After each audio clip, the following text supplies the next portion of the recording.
4 perbedaan PNS pusat dan daerah. Gajinya besaran mana?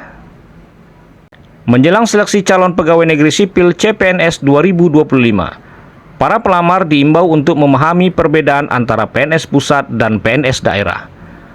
Pemahaman ini penting agar tidak salah dalam memilih formasi yang sesuai dengan preferensi dan kesiapan penempatan.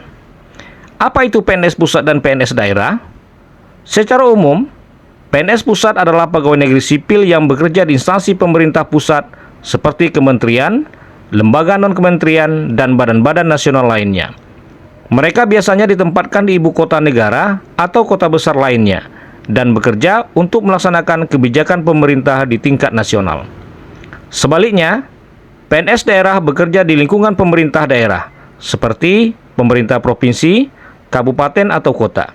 Tugas mereka berfokus pada pelaksanaan layanan publik di tingkat lokal, seperti pendidikan, kesehatan, dan infrastruktur daerah. Berikut ini perbedaan PNS pusat dan daerah yang perlu diketahui calon pelamar. 4 perbedaan PNS pusat dan daerah. 1. Penempatan. PNS pusat ditempatkan di instansi pemerintah pusat, tetapi dalam beberapa kasus bisa bertugas di daerah, terutama jika instansi pusat memiliki unit pelaksana teknis di daerah. PNS daerah ditempatkan di wilayah administratif daerah seperti kantor dinas, provinsi, atau kabupaten kota. 2. Tanggung jawab. PNS pusat bertugas menjalankan kebijakan nasional, program-program prioritas pusat, dan pengaturan regulasi tingkat negara. PNS daerah fokus pada pelayanan masyarakat di daerah masing-masing, mulai dari sektor pendidikan, kesehatan, keamanan, hingga pembangunan infrastruktur lokal. 3. Sumber dan besaran gaji. PNS pusat, gaji dan tunjangan dibayarkan dari anggaran pendapatan dan belanja negara, APBN. Umumnya, nominal gaji dan tunjangan lebih besar karena cakupan tanggung jawab yang luas. PNS daerah, gaji bersumber dari anggaran pendapatan dan belanja daerah, APBD. Besaran gaji dan tunjangan disesuaikan dengan kemampuan keuangan daerah dan bisa berbeda-beda antar daerah. 4. Instansi tempat bekerja.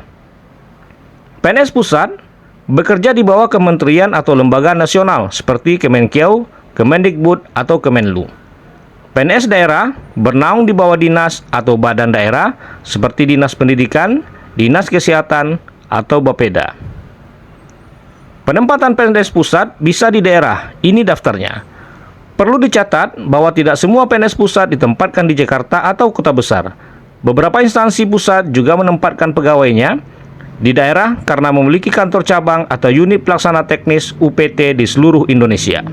Berikut 6 instansi pusat yang penempatannya seringkali berada di daerah. Kementerian Hukum dan HAM, Kemenkumham, banyak formasi di lapas dan rutan daerah. Badan Pertahanan Nasional (BPN) memiliki kantor pertahanan di tiap kabupaten kota. Kejaksaan Agung menempatkan jaksa di berbagai daerah. Kementerian Agama (Kemenak) formasinya tersebar luas termasuk guru dan penyuluh agama. Badan Pusat Statistik (BPS) punya kantor BPS di setiap provinsi dan kabupaten kota. Badan Kependudukan dan Keluarga Berencana Nasional (BKKBN) aktif hingga tingkat kabupaten atau kota. Siap ditempatkan di mana saja. Bagi pelamar CPNS 2025, penting untuk siap ditempatkan dimanapun sesuai dengan kebutuhan instansi. Umumnya, mutasi ke tempat lain membutuhkan masa kerja minimal 10 tahun. Jadi, keputusan memilih formasi tidak bisa dianggap remeh. Dengan memahami perbedaan antara PNS pusat dan PNS daerah, kamu bisa lebih bijak dalam menentukan jalur karir sebagai abdi negara.